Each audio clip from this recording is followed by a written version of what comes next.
Hello, welcome to yesterday's airlines. Once again, we have a release ranking video.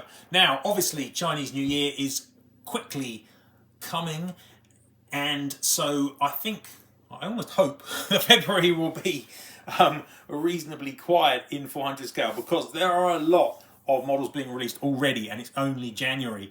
In this video, we're going to look at the NG models January release announcements, which is an enormous set. There are 43 models all up, though not all of them are standard models. There are 4 Lite, so 39 standard NG models, which is a massive set.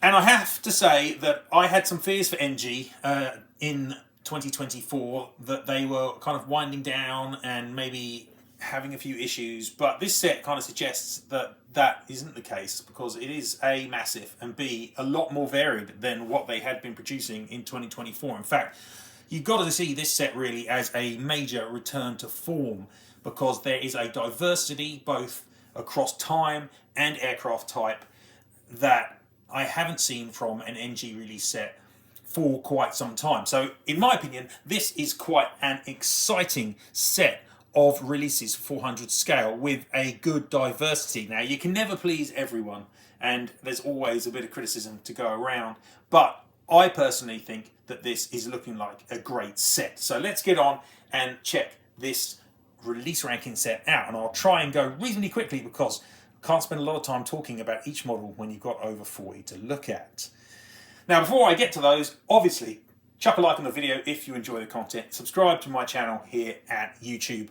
And please check me out at Yesterday Airlines on Instagram and Facebook. And of course, yesterdaysairlines.com, which drives a lot of the content I produce.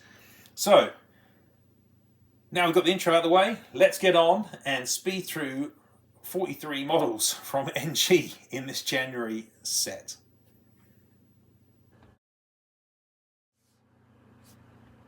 Okay, now as is traditional, we're going to start with the Airbuses, then swing through the Boeings.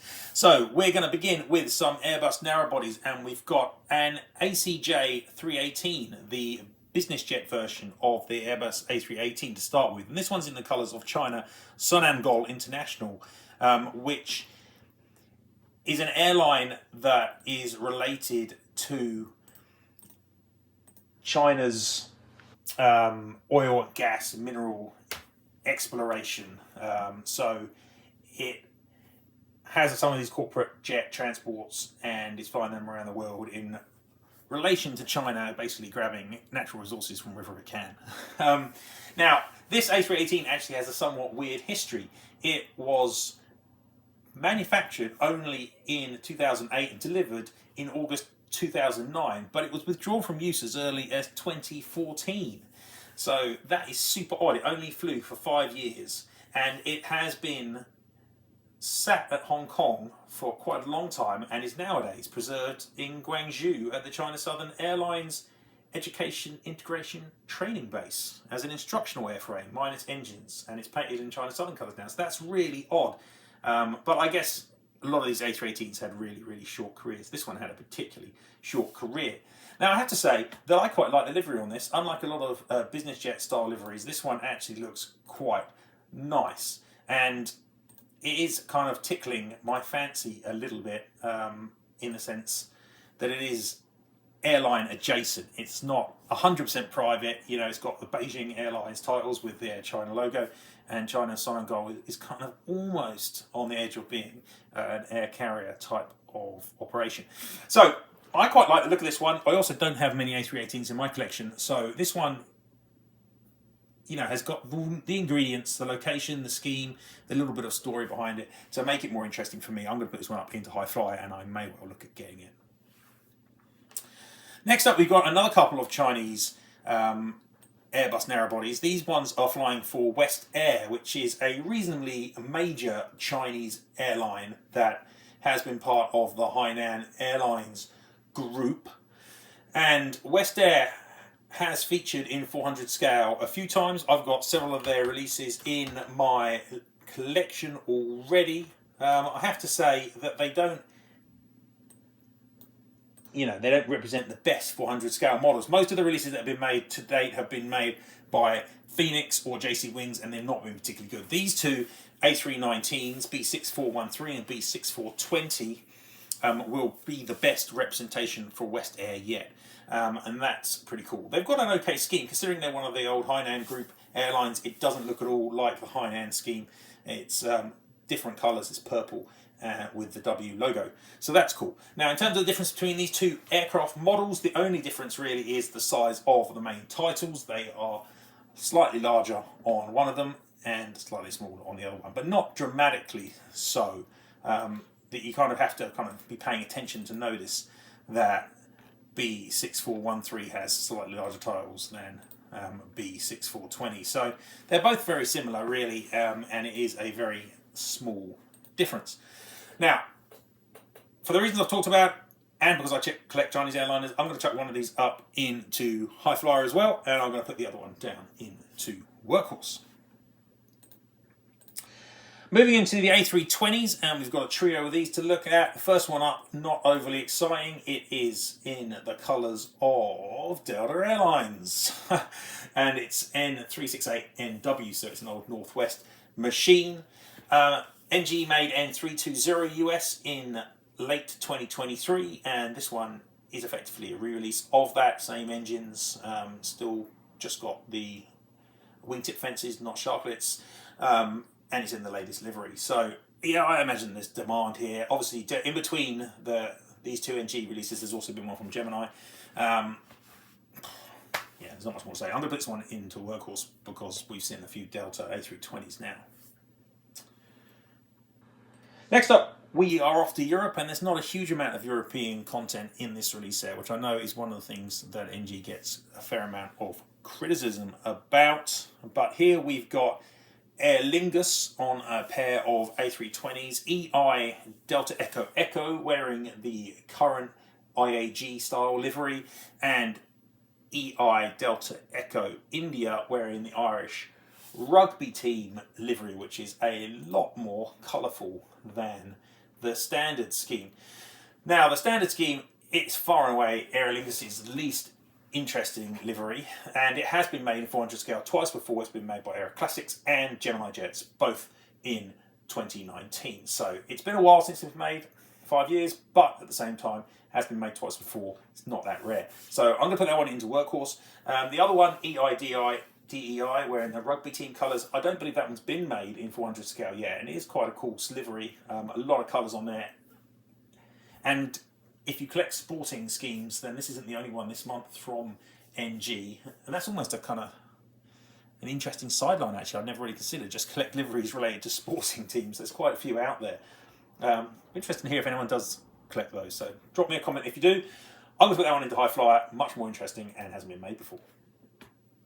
Okay, that brings us out of the Airbus narrow bodies and into the Airbus wide bodies. There is a single Airbus A330 this month. It's registered B8982. It's in a special scheme for the Beijing Universal Resort, and it is Capital Airlines, Beijing Capital.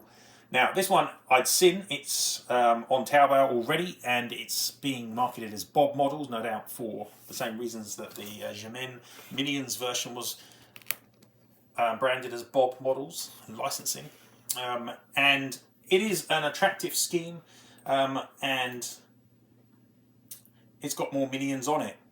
But it's not just got minions, it's also got the How to Train Your Dragon Toothless and his rider on the front of it as well. It actually looks like quite a nice scheme, and it'll go very nicely with the other Jamin version, which was released. I've got this one on the way to me already because I bought it from Taobao when it was announced there, so I'll be picking that. Hopefully that should arrive quite soon. And I'm going to put this one into High Flyer. Now, that is the only A330 this month, but we've got a selection of A350s, which aren't especially interesting, to be honest. We begin with Ethiopian Airlines, ET Alpha Yankee November, wearing the Starlight scheme. NG has already made a couple of Ethiopian 350-900s before, and the Starlight scheme has been released previously in 2021 by JC Wings, so it isn't unique. But the Starlight scheme on the best mould available, it's still a pretty good idea. I'm not ragging on it too much. Having said that, it's not exciting me either. I'm going to put it into workhorse. And the next trio of A350s are all for the same airline, and two of them are wearing exactly the same scheme that I really don't like. They're Japan Airlines. We've got JA06XJ, JA13XJ, and JO08XJ. Now, the first two are just wearing the standard Japan Airlines scheme, and JA13XJ was the aircraft that was involved in the collision on Tokyo Haneda Airport's runway with the Coast Guard Dash 8 back in January 2024. Now, everyone got off the A350, so there were no deaths on that, but the crew of the Dash 8 were all killed. Yeah, I don't know how you feel about accident models. They don't actually bother me too much. It's not going to impact my rating on this one, but the boringness of the livery and the fact that NG have previously made two other JAL A350s does. So I'm going to put both those into workhorse. And the third of the JAL A350s, this one's, I guess, potentially a bit more interesting. It's the Dream Showjet. Now, I had to look this up because I don't follow baseball, but this is a Japanese baseball pitcher called Shohei Ohtani, and he's got himself on this JAL A350. He plays for the LA Dodgers. I don't really care, don't follow baseball, but you know, it's an inoffensive special scheme, but it's not overly exciting either. I'm going to put that into workhorse as well. But if you're a JAL collector, and I'm sure there are lots out there, then these are probably the sort of models you're going to like. So that's 4 A350s out of the way, but there are 3 others. The next 2 are both fantasy models, and this fantasy thing is getting a little out of hand. As I've said before, I like the idea of fantasy models when they relate to aircraft that could have flown with an airline, you know, where it's ordered the aircraft but then hasn't operated it, like Continental A340, for example. Just random fantasy models don't make a lot of sense to me. And these two don't make a lot of sense because, well, the first one is a Delta Airlines A350-1000. Now, Delta's unlikely to ever operate the type, but it's not impossible that they might. So it's kind of like a future possible. I don't think they're even putting regs on these fantasy models. They're not even faking a reg up, judging by the artwork I'm seeing here. So that's a bit weird as well. Yeah, it's not doing much for me. The other one is a Korean Air A350-1000. Now, Korean, as far as I understand it, have actually ordered A350-1000s. So what's the point in making a fantasy model of one? I don't understand. This is like pre-orders for pre-orders, in a sense. You're making the model before anyone else can because it doesn't actually exist as a real aeroplane yet. They obviously, like I say, haven't put a reg on this. Why not just wait until Koreans A350-1000s are delivered? And I know this has especially annoyed some people because they haven't made the A350-900, which Korean does have. So it is a slightly odd choice. I don't really understand why these two exist. And I'm going to put them both into Gas Guzzler because they're just odd. The next model is also technically a fantasy model too because the aircraft hasn't flown, but it is a new mould as well. It is the A350 Freighter, which is based on the Series 1000 but isn't quite the same length as the Series 1000. That's my understanding. So it's got a lot of commonality with it, but it isn't exactly the same. So it is a new mould in the sense that the fuselage is slightly different. It's kind of intermediate between a 900 and a 1000, but the aircraft hasn't flown yet. That hasn't stopped JC Wings announcing it too, because Airbus have shown off images of what the livery will look like. And it is quite a cool livery. It's like the whole aircraft looks like a package and it's got various stickers and things on it. It looks quite cool. But it's a little bit risky making this before the aircraft is actually painted or is even flown, I would argue. But this one does not annoy me like the other two do. I mean, it is going to exist. There's a 90% chance that it will look like the images, and it is a new mould, and that's quite cool. So I think I will put this one up into Supersonic, actually. Quite looking forward to this one, and it's, again, a model which I'm really quite keen to get but I'm going to have to be careful this month. There are quite a lot of models I'm quite keen to get. Okay, now that rounds off the Airbuses. So now let's get into the Boeings. Got some 737-800s to start with. The first one up is the Kaiser Air Harris Waltz campaign aircraft N778MA. NG are a bit late on here, aren't they? And they're not really reading the room, so that's a bit funny. Yeah, I gave this a poor score last time when Gemini released it. It doesn't help that she lost the election. Not going to talk about this. I'm just going to put this one in the gas guzzler. I'm not sure why they're bothering with this at all. The next two are both China Southern 737-800s, and again, like the Bob models, A330. I've seen these two on Taobao for some time, so they're not news to me. They're both official products for China Southern, actually, and they're both really, really nice special schemes for the 737-800. First up, we've got B5598, wearing an Expo scheme. Very attractive. And then we've got B7996, which is, again, also wearing a special livery. This one is, again, another very attractive special livery. The Chinese do some good special schemes. This one is commemorating or advertising, I'm not sure which, the Xinjiang Hotan Rural Revitalization. That sounds exciting, doesn't it? So, two really nice special schemes on the best 737 mould out there. Definitely getting these two. And I'm going to put both those up into High Flyer. Though they could easily be supersonic. I'll keep them High Flyer. I mean, special schemes, you know, they're not standard schemes. You know, let's not go over the top. Okay, but moving on, I might just go over the top for the next couple of models. I am so pleased to see the 747 SP get some love. And a few of the models in this set, the more interesting ones actually, are models that have benefited from the Wish and Commission Centre, I believe. And this one, or at least one of these, is one of those. In fact, it's one of the wishes I put forward. So that's really great. We've got a pair of 747 SPs wearing the Boeing house colours. First N747 SP, great registration, and then the other one is N40135. The difference between the liveries is small, so small that I don't think I will need to get both of them. Really, the difference is that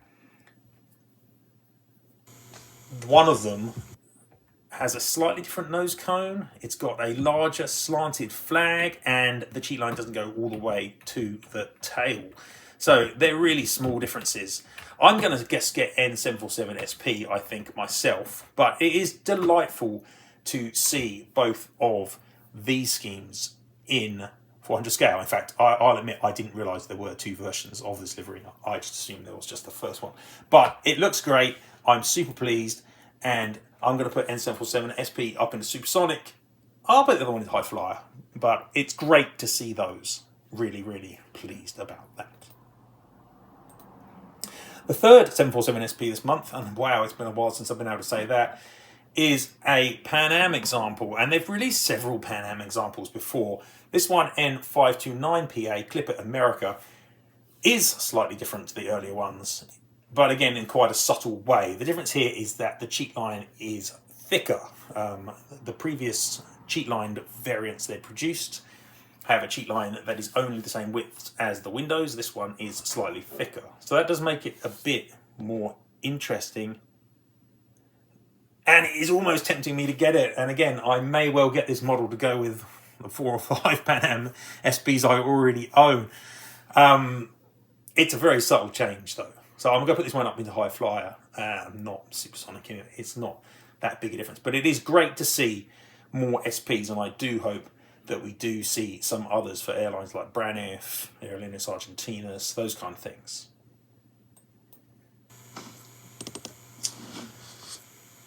Next up, we've got a type which I thought NG had forgotten about, to be honest. Now, they've made a lot of 757-200s, but they didn't make a single one in 2024. Prior to that, the previous one was a couple of Aero Gals from November 23. So even those weren't classic. And if you're looking back for a classic 757, you've got to go back to March 23 when they made the 2001 TWA American interim colours. Even that's arguably not classic. If you're looking for a really classic 757 from then, you're probably going to go back to 2022 for the Ethiopians. So it is great to see a Condor Rizzy Bird. DABNF is the reg, of course. Now, I'd personally probably prefer the standard Condor colours in ideally the delivery scheme, but the Rizzy Bird's awesome, and this will look really, really good. Another model which will definitely be joining my collection. It's a really cool scheme. It's a fun scheme. Obviously, it's been created by a child and then put on the aeroplane. Really, really nice, and a model which brightens my day, and not just because it's a 757, but also because it's fun and an iconic charter airline. That is the only 757-200 this month though, but hey, at least there's one. Now we do have a couple of 767s, only two though, and they're both United Airlines, so they're quite low-hanging fruit. They're both wearing the current livery. One is N673UA, and so that's wearing just the standard scheme. Gemini made N676UA 5 years ago now, so not only is this a better mould, but it will be no doubt very highly sought after. The other one is arguably much more interesting. It's N641UA, and it's wearing that giant patch on the top of the fuselage where the aircraft was repaired. I actually can't remember, and I haven't got around to it, so I apologise, looking up why this was. But was it due to a hard landing or something like that? It may have been. But it looks really cool, and it's got that story behind it, which I always like in aircraft with an interesting story. So this one has got a really cool story. I like that. And I think that both of these are easily deserving of being high flyer models from where I'm standing. So I'm going to take a quick breath there because there's a lot of models in this list and we're only just over halfway through. But what we do have next are a selection of 777-300s. 6, but only 4 of them represent individual aircraft livery combos because 2 of these are Ultimate Collection examples. And it does seem that NG has really rolled back on the whole Ultimate Collection thing, and is perhaps reserving those just for some Chinese models nowadays, which makes sense. So what we have initially are a pair of Air Chinas, but with 4 versions, the standard and the ultimate. The first one up is B2047. This one's wearing the 50 years of Chinese and French diplomatic relations livery. I've already got the Aviation 400 version of this scheme. It was made in 2020. The earlier versions were made by JC and Phoenix in 2014. So it's been a long time since we've seen another one. I don't need it personally, but I'm sure it'll look very nice. I'll put one of these up into High Flyer and the other one into Workhorse. And similarly, the other one is also a special scheme for Air China. It is the Love China livery. And I've got the old Phoenix version again from 2014. And again, there has been an Aviation 400 in 2019. Now, I'm reasonably keen to replace my old Phoenix one with these NGs because I think they will look quite a lot better. So this one interests me a bit more, but I don't think it deserves a better score for that reason. And again, I'll put one in High Flight and one into Workhorse. The other 2 777s are Cathay Pacific. So we've got BK Quebec Foxtrot wearing the new updated scheme with the massive titles. I'm not entirely sure how I feel about that scheme, to be honest. The only other brand that has announced this so far is Phoenix. They made it, or at least they announced it in September, so it's only just arrived at stores. Yeah, the Phoenix 777 is just showing its age too much for my liking, so it's not really a contender. I do buy some here and there, but I would much rather be getting other moulds myself. Therefore, that makes this NG one much more interesting for me, and nobody else has announced it, and the NG mould is really nice. So I'm going to put this one up into High Flyer. Or should I? Maybe... Actually, I'll put this one up into Supersonic, I think. The other one is a Cathay Pacific, but wearing the one-wheeled scheme. It's BKP Delta. Not quite as interesting, I think. But it's been a long time since we've seen a one-wheel Cathay. I myself have got the 2020 release, I think it was 2020 anyway, that was made by JC Wings, actually it was 2019, which was BKQI. Not looking to replace that myself. The JC mould is still really, really good. But that is the last time we had a one-wheeled one, so I guess there's going to be quite a lot of demand, and I should put that in high flyer as well, really. We are approaching the end of the Boeings. Just a couple of Boeings left, and they're both Air TT 787-9s, FONUI and FOVAA. They're both wearing the 25th anniversary sticker, but it's very, very small. And NG really have a lot of liking for Air TT. They've made lots of these things. This will make it seven Air TT 787s, all effectively wearing the same scheme. And they've even made both of these registrations previously. There's not a lot to discuss here.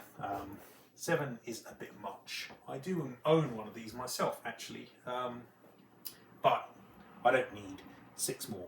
So I'm going to put these both into Workhorse, and then, yeah, keep on making them, and I'll start putting them in gas guzzler.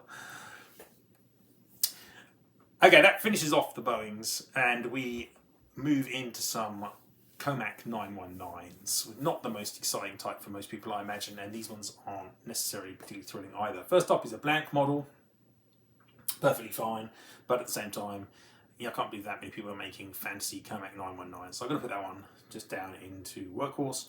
Then we've got another release of B919A, the world's first C919 in China Eastern colours. They've made this a couple of times already.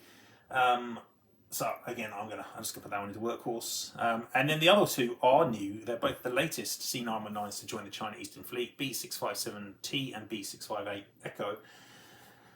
They've both got almost what is a special scheme on them. I think one of them, at least, 657T, was the aircraft used for the Shanghai-Hong Kong inaugural flight with the type. I'm a little hard to see what this logo is on the front of the aircraft.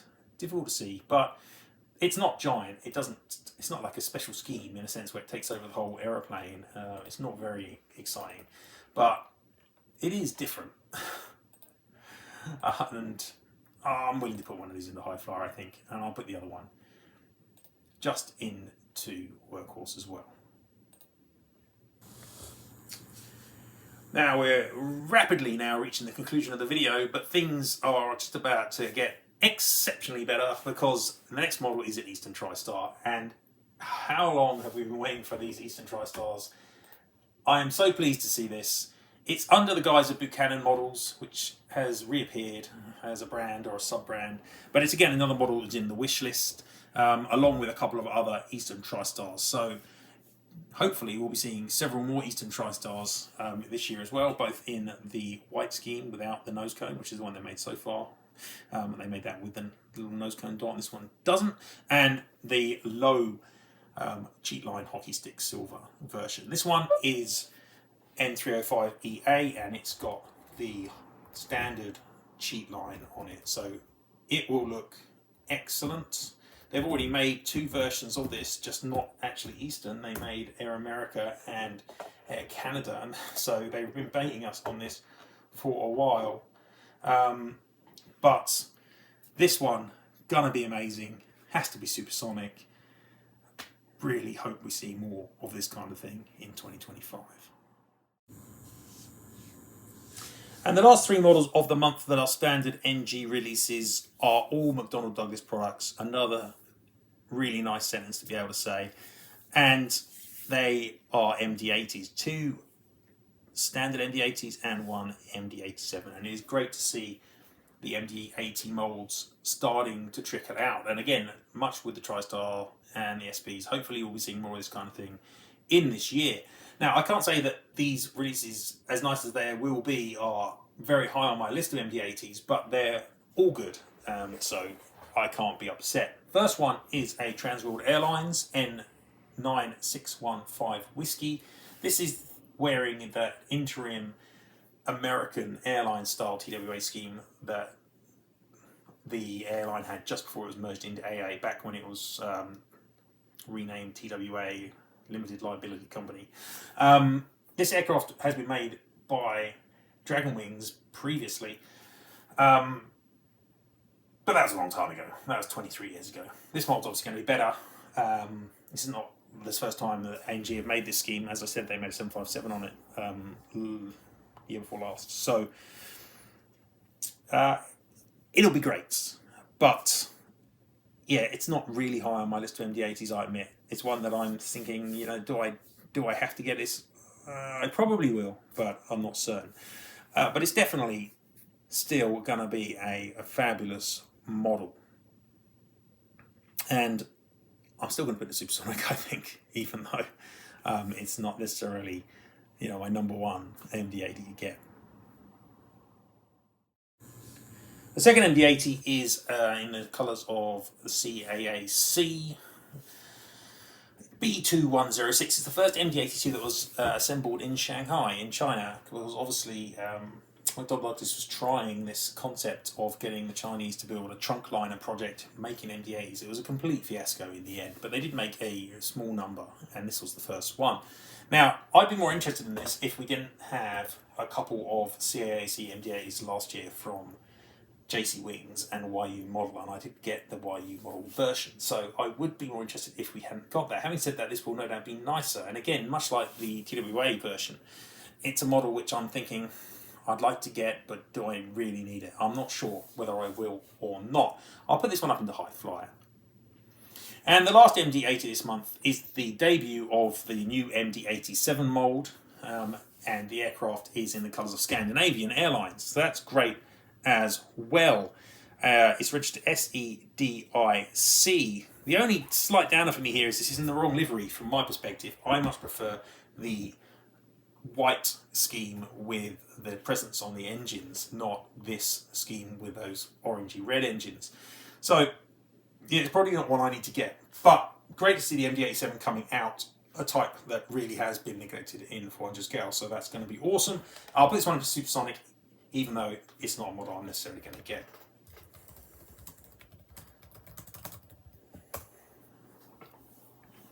And that rounds up all the standard models for this month. But as I said, there are a couple of lights as well, only one of which I've got here on the rating table. And that one is a fantasy model, but a good fantasy model. This one is for the Year of the Snake. It's celebrating Chinese New Year. There's a bit of a history of Chinese New Year models, and they generally look quite nice, and this fantasy scheme looks pretty good as well. So quite pleased with that one. Not a model for me, but it's nice to see. I'll put that one into High Flyer. The other three NG Lite models I didn't bother putting onto the ranking video here. None of them, I'm just not sure what to do with these light models, I have to say. First one up is Air China standard scheme, B2445. I think it's still got the incorrect old nose, like those Asianas did. And the other two are both C919, so they make perfect sense for the Chinese domestic market, Air China and China Eastern, but nothing of interest there from our perspective, I would argue, especially as they've both been made as standard models already. But that rounds up a big release set from NG for January. And unlike many of the sets last year, this one has a lot of interest for me. I could easily be picking up 13 of these models, and I'm going to try and find a way that I don't have to get that many, or I'm going to try and stop myself from buying that many.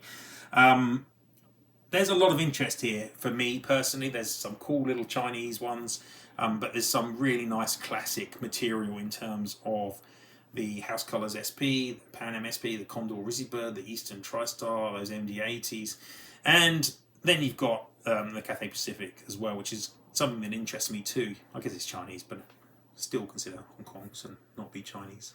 Sacrilege, I know, for the People's Republic, but that's the way I see it. So there's a lot of cool models in this month, and I'm really pleased with this set. I do understand that a lot of people will still look at this and see a lot of N and B regs. Completely understand that. But obviously N and B regs do fit within my criteria, so it's not a big issue for me. But if you're a European collector, you're going to look at this and go, there's not a lot on offer. But it's a start. It's a move in the right direction, a better diversity, and a more interesting set. And I'm really, personally, pretty happy with it. So that's cool. Okay, cool. I don't know if there'll be an announcement next month from NG. I'd be surprised if there were, considering the Chinese New Year. So that perhaps equates to why this is such a large set. But it is pleasing to see NG moving back in the right direction, and hopefully these models will turn out super nice. And I think some of them are already made, so they may well get out before Chinese New Year. But I'd be amazed if all of them did, to be honest, because it's such a long list. Anyway, guys, hope you've enjoyed this very quick video looking at the NG sets. It's really hard to do videos in a sensible time when the set's so large, so I apologise that I've rushed through. But next up, we've got the Phoenix releases, so keep an eye out for that video. But that's it for now. Thanks very much. Goodbye.